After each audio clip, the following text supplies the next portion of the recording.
In this video, we'll be exploring vocoder tracks inside of Mixcraft.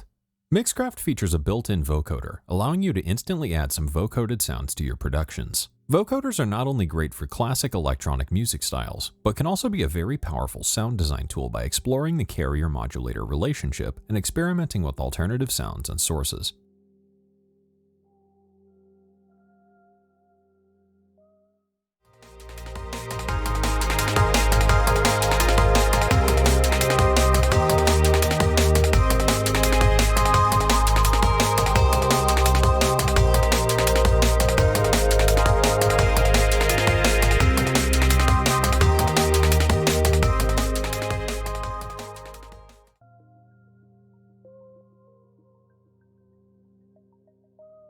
To add a vocoder track to your session, you can go up to the Add Track button and select Insert Vocoder Track. Once you add this in, you'll see a new submix is created with a modulator and a carrier. By default, this submix is created with an audio track and a synthesizer track. In case you're not already familiar with vocoders, the modulator track here is the signal that affects the carrier, which in this case is the synthesizer. The carrier here is the sound that you end up hearing. The easiest way to think of this is that a vocoder track allows you to impart the sonic characteristics of one sound onto another.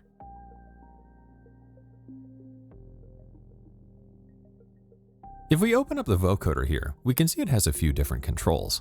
The modulator input here controls the level of the modulator. You may need to adjust this depending on how loud your modulator signal is. The carrier level here is the same control, but for the carrier, so you may need to adjust this depending on the carrier signal. Down in the bottom left, we have the master output, which controls the final output volume from the vocoder. In the center panel here, the character sliders represent the different frequencies, starting from the low frequencies and going into the high frequencies. We'll demonstrate this area in a bit more detail in a moment. Down here, we have the form and hold control, which we'll also demonstrate shortly. And then we have a few more controls over here to the right. The bandwidth adjusts the width of the bands of the vocoder. In this case, our vocoder consists of 11 bands, and by shortening the bandwidth, these bands have a bit more separation, and if we open it up, these bands start to bleed together and become very wide. Generally speaking, you'll just need to adjust this by ear based on the sounds you've used for the vocoder track. The decay here represents the decay time of the vocoder signal. In my case, I'm using short percussive sounds, so a shorter decay time works better than a longer one, but you may need to experiment with this and adjust it by ear. Finally, down here we have the sibilance control. This controls the overall brightness of the vocoder because vocoders don't tend to do very well with bright signals.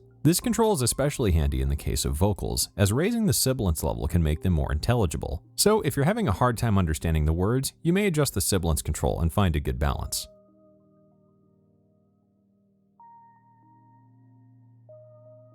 Now that we understand the basics of the vocoder, let's take a listen to the submix by soloing out this track. As you can see here, I've got a drum break and then a vocal sound acting as my modulator. And then here we have the carrier, which at the moment is just the default instrument from Renegade. Let's take a listen and start adjusting a few parameters of the vocoder.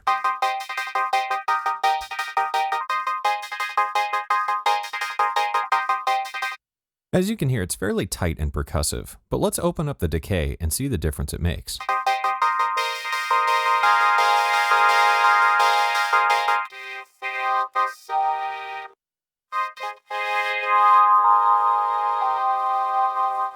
Now, let's do the same with the bandwidth.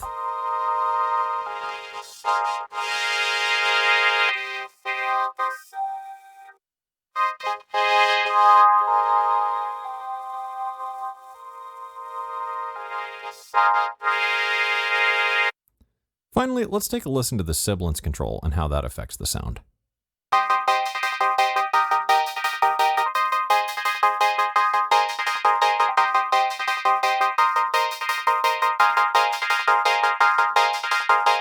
This should be much more apparent here on the vocal section.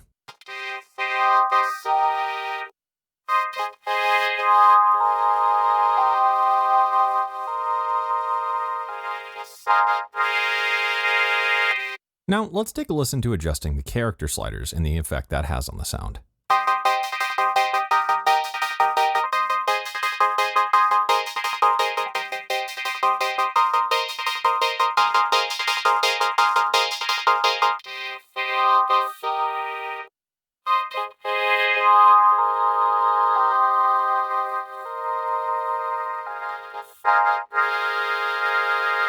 As you can hear, this has some pretty significant impact on the sound. So you may need to go in and adjust the character based on the sound sources. Finally, let's take a look at the form and hold control. If we take a step back and go through the vocals here and enable and disable this, you'll hear what happens.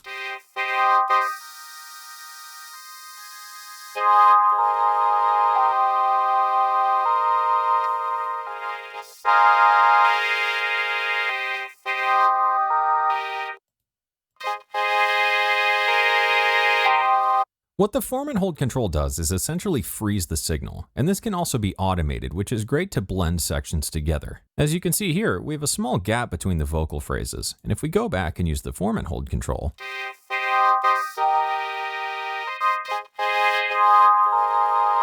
we can bleed that together by holding the formants for the signal for a moment. With that being said, the form and hold control is an important tool to know about. Beyond the standard carrier and modulator relationship, you can also explore different sounds. Instead of a synthesizer, you can maybe use another sound source, and instead of a standard audio modulator, you could use a different synthesizer. Don't be afraid to experiment and get creative, because vocoders are a lot of fun and can add a lot of life and texture to your productions. Now that we've covered the vocoder, let's take a listen to it in action here in this quick production, which is a drum and bass style track with the vocoder going on a drum loop and those vocals with a few added effects.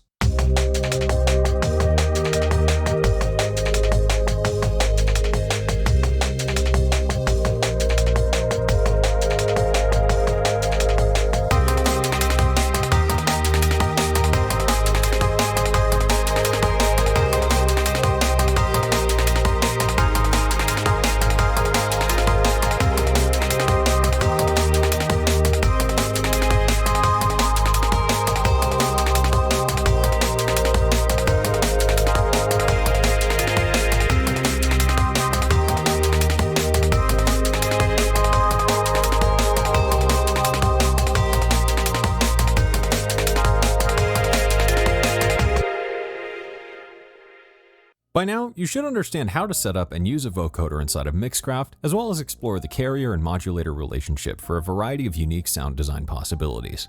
And that wraps everything up for this video, so thanks for watching.